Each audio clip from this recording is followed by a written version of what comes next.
we're going to go with an album that's long out of print and probably will never see the light of day properly again. And I fucking hope it does one day. That would be fantastic. But it is Pantera's fourth album, Power Metal. Yes, when they were transitioning from hair metal to like a little thrash groove going on. Like it had a very big Judas Priest Rat kind of sound. Because the previous albums with the other singer were a little bit more Def Leppard, a little more glam, like the vocals were more prettier, crisp, you know. Where this time Phil Anselmo is now the vocalist, and it's like he brought in the Halford, you know, a little bit more balls, you know, aggression to the vocals. And this album's pretty good. It's almost like you could tell it's like a transition into the Cowboys from Hell sound, where they started getting thrashier, a little faster, double bass. But okay, the good songs on the album. Fucking, it's actually a really great album and needs to fucking get more listens by the mainstream, I think. But Rock the World's a good intro to the album. Power Metal's fucking tits. We'll Meet Again gives me fucking goosebumps. Like, that's a fucking radio hit. Over and Out's a good fucking thrasher. Proud to Be Loud, Mark Ferrari cover. Pretty good. You can actually hear that song in one of the Mighty Ducks movies soundtrack. Like, if you're watching it, the main kid's like fucking playing a stereo in his room, and you can hear it. But it's credited as Mark Ferrari at the end credits. If you go wait to the end of the movie and read it, because it's probably some contract shit. Down Below, I think is probably it's a cover of their own song that they'd done on the album previously. I like both versions, whatever. Death Trap's pretty fucking hardcore. Hard Ride is another like power ballad. That's probably like a radio hit. And Burn, fuck, that's a nice thrasher. I want to say that might be my favorite for the heavy songs. Over and Out probably was. Over and Out has a Megadeth kind of sound too, you think. And then the final track is PST88, Pussy Tight, I guess. Diamond Daryl at the time. He does the vocals for that. But yeah, this is pretty much the same four fucking people that put out The Great Southern Trendkill and Vulgar Display of Power. And Fabian Drip, you know what I mean? Like these really fucking brutal Pantera albums that they're known for in the fucking mainstream.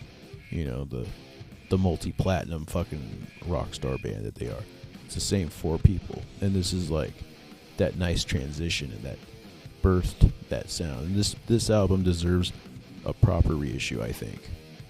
I think they should just put the first four albums out as a box set. And I think that was a plan or a rumor that went around the internet. Because it made it sound like it sounded like there was a serious topic that was brought up, but it's not sure what the source was.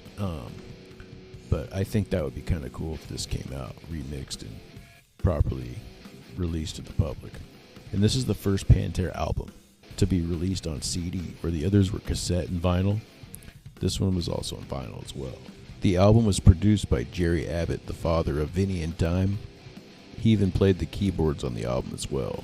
Mark Ferrari even plays guitar on a few tracks, so I'm just gonna fucking shoot out some fucking bands that put out an album.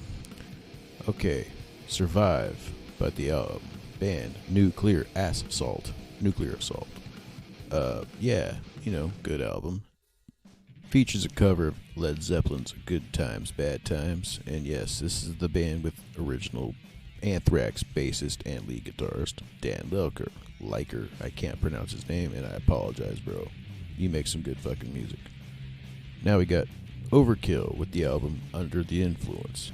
And I'll admit, I do need to backtrack and listen to these old Overkill albums again, because it has been a while. I've been kind of focused on their later stuff, because for a long time it kind of took me a while to get into the band. I think I was just not too keen on the vocals, but I actually think they do sound pretty good. Kind of Bon Scott-like. And I dig it more now than I did as a teenager when I first discovered the band in the 90s. And here's an album by some guy named, Ozzy Osbourne or some shit. No Rest with the Wicked. Some obscure fucking album that kind of got out of print. No, anyway. Yeah, former Black Sabbath singer. This is his fifth solo album. This is the feature album for Zakk Wylde to join the band. And the return of bassist Bob Daisley, who's been out of the band for a bit. You know, I think he's on the Bark of the Moon album and then left, and then now he's back. But this album's not, it's got a good production, good songwriting, you know what I mean? It just didn't grow on me that well. It's like, yeah, Ozzy's got an amazing catalog, but I think this is like during that time frame when it's like this album and the two before it were okay, you know what I mean? They weren't great by any means. Like, they might have like a great song on them, and people are gonna probably disagree with me, but it's like, I think Black Sabbath during this like part of the 80s was actually putting out better albums, better sounding albums, songwriter quality, all that shit, than the solo Ozzy era. And same with like the solo Dio stuff was pretty fucking good at this time. And I'm not talking shit about Ozzy. He's like probably the ideal frontman for Black Sabbath, yes, but it's like, as a solo artist, it's like, it's almost like his first two with Randy Rhoads were the shit. And then it's like his albums got like, okay, a little commercial, a little strange kind of sounding. But then when No More Tears came out, fuck, okay, now he's like bad motherfucker again. I mean, always a bad motherfucker, but it's like, okay, that's probably one of his best albums that almost compares to the Randy Rhoads shit. And I'm gonna say almost just because we're talking about Randy Rhoads. But, you know, this is a good album. This No Rest for the Wicked in a way. But it's just like, if you can, I don't want to compare shit, but it's like, okay, it's almost like, motherfucker, just go back to fucking Black Sabbath. You might fucking put out like some really good shit with that. But anyway, yeah. Other quick notable mentions. We got Carcass with Rika Putrefaction. Gotta be short and sweet. It's their debut album, and Carcass kicks ass. We're just gonna go and say some good things about that album. And I'll admit, I'm a little late to the party with Carcass. It was like heart work. I got into it by watching Beavis and Butthead, and it's like I need to, you know, kind of revisit these classics. Here's a debut album also by Danzig, self-titled. Pretty good fucking album, actually. Like, it's not what you would expect at first, you know, if you're listening to him in the Misfits or Samhain. It's like that biker bar blues heavy metal instead. And you got songs, of course you got Mother, the fucking big hit, his biggest hit ever. And you got James Hetfield guesting on Twist of Cain and Possession. Twist of Cain is probably one of my favorite songs. But anyway, there's a song called She Rides. I fucking dig that one. Am I Demon? Evil Thing. The whole fucking album is pretty fucking good. This is a good driving album. Especially if you're in the desert. If you live in the desert, it's like a good soundtrack. It makes you feel like you're going to roll up on some bikers and shit, you know, and be chased by them. It's like a nice little soundtrack or some shit to that kind of event. But it's a pretty cool lineup because you got, you know, John Christ on guitar, Eerie Von on bass. You got Chuck Biscuits on drums. He played Black Flag, DOA, Social Distortion, I think, as well as Circle Jerks. All right, how about DRI, Four of a Kind, album number 4. A lot of album number 4s this year. Features a cool track I like, Suit and Tie Guy. Good old album, produced by Bill Matoyer and Spike Cassidy, the guitar player of the band. And released on Metal Blade, I might add. Then you got Frolic Through the Park by Death Angel. This would be album number 2. And it features a Kiss song, Cold Gin. Yes, and Death Angel's another one of those bands I need to catch up on their back catalog. Yes, I have spun their music off and on, but I really need to get more gravitated toward it. Or how about album number 3 by Suicidal Tendencies, How Will I Laugh Tomorrow When I Can't Even Smile Today? And this is during the Rocky George era of the band. And I'm going to say I dig the song Trip the Brain, the fucking intro to the album. Yes, it is a fucking killer song. I do need to listen to it more again. I haven't listened to them in a long time. I used to spin that fucking tape. I had a burnt. Yeah, it might as well be. No, it was a fucking pre-recorded cassette I found in a garage. You know, you hear those stories, but no, I did. It was at a garage sale at some house my family owned that was selling it. The previous owners or whatever left it behind. And there's a fucking box full of cassettes, and this is one of them.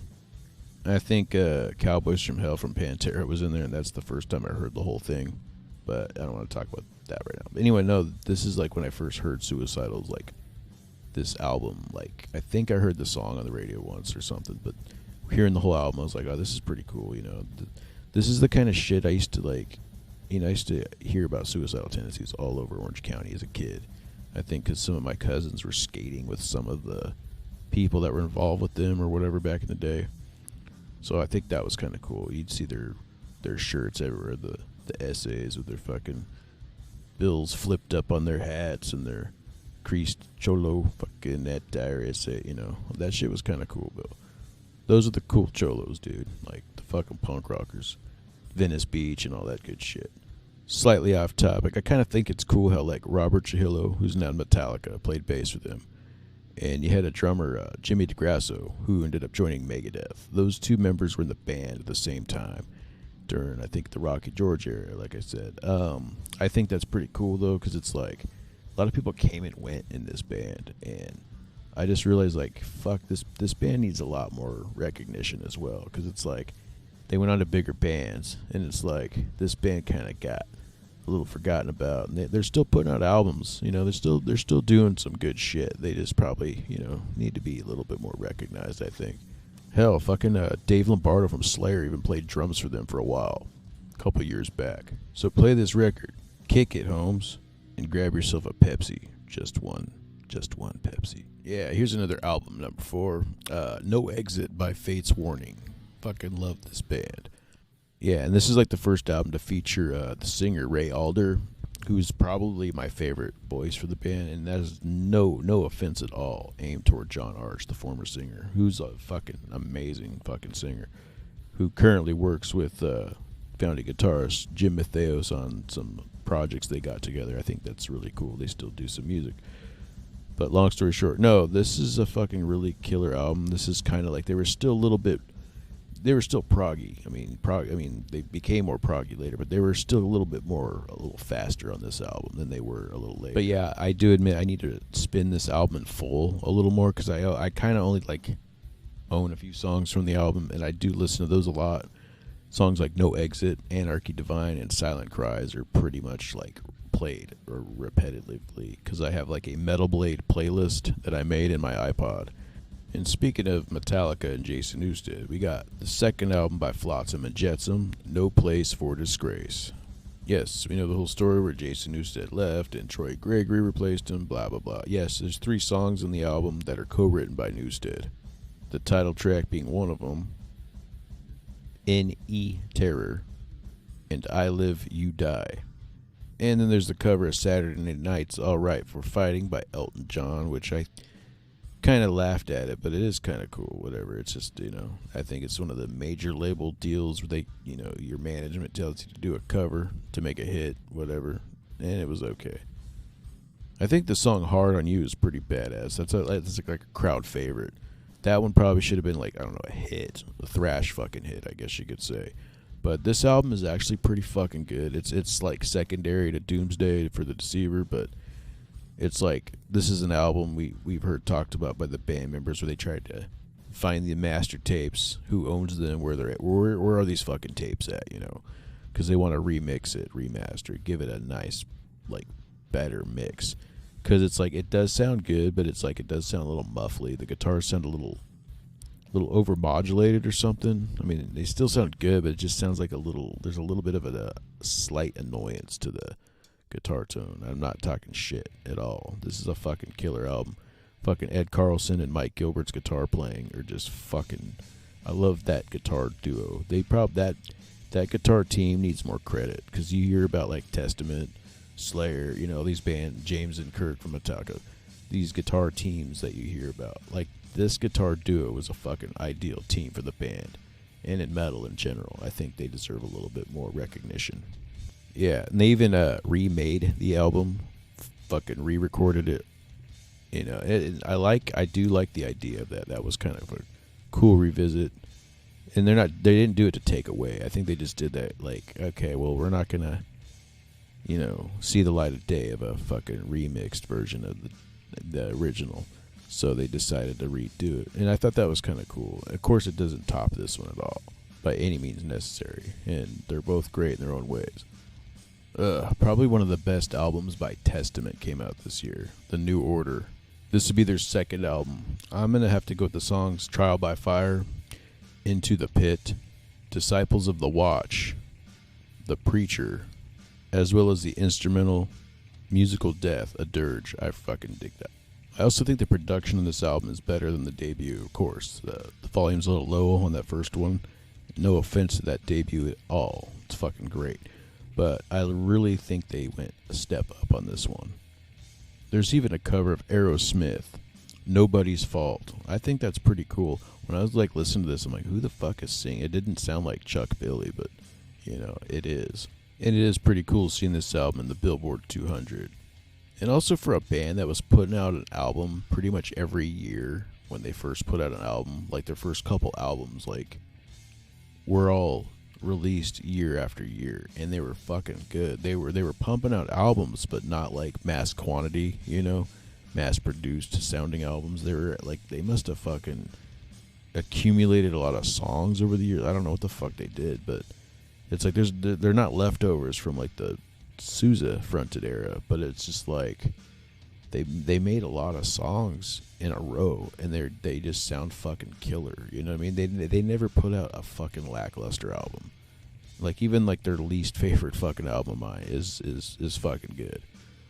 But it's like they're pumping out fucking 5-6 albums or something like within a really short time frame, and that's really fucking amazing. Trying to hurry this the fuck up. You get the third album by Hellstar, A Distant Thunder, Texas fucking thrash metal, power metal, thrash metal. The fucking song, The Bitter End, is fucking awesome. It grew on me since I fucking first heard it. The King is Dead's pretty cool. Tyrannicide's pretty tits. There's a fucking song, a cover song from the Scorpions. He's a Woman, She's a Man. I haven't listened to this in full in a long time, but I really need to get back to it. But I'm going to say The Bitter End. Those 3 songs I mentioned are fucking tits. But The Bitter End, I fucking blast that, and I used to try to sing along to it and try to match the dude's fucking vocal style. Yeah, James Rivera's a pretty fucking good frontman. He even had a very short stint in the band Flotsam and Jetsam way back in the early 2000s for a really, really short time, like a tour or something like that. I think singer quit. He filled in, or I don't know if he's official, what the deal was. Anyway, fucking, this is a good Metal Blade classic, you know. Fucking produced by Bill Matoyer, you know, anything Bill Matoyer produces. Like, you could tell, like, the band has, like, a certain sound when he fucking produces it, and it comes out on Metal Blade in the fucking 80s. I just, like, that fucking Metal Blade fucking should have their own radio station. Just playing Metal Blade artists every fucking day. They got a bunch of shit from that time frame, let alone, like, in general. Next. Or how about Seventh Son of a Seventh Son by Iron Maiden? Pretty decent album. I like it. It's, I think it's not as great as Peace of Mind or the shit before that, but I'm going to go with the song Can I Play With Madness. I really dig.